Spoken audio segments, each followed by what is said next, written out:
Here's a tour of room 7 of the Lunamar Motel in Seaside Park, New Jersey for my 2021 vacation down the shore.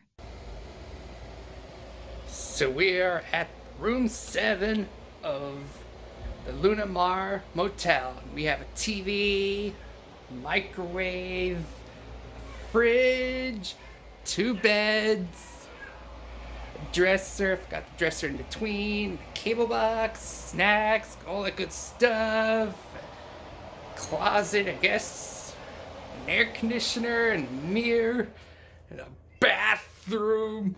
Let's look in the bathroom.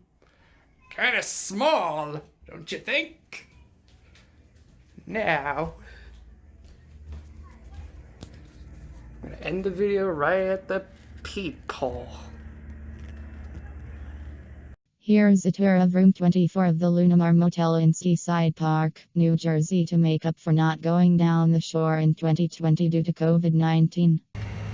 Time for a room tour.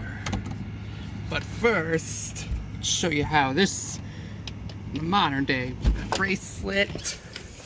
We have a nice queen bed, the TV, a suitcase, another bedroom, queen size bed and a mini bed, a kitchen, kind of looks like your home.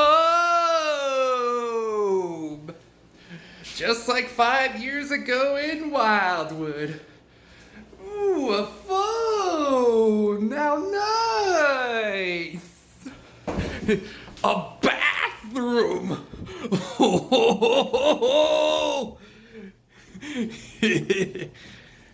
And guess what? That door leads straight back to this bedroom, along with another TV. Now let's take a look outside this window. You saw my finger there. You can almost see my previous room.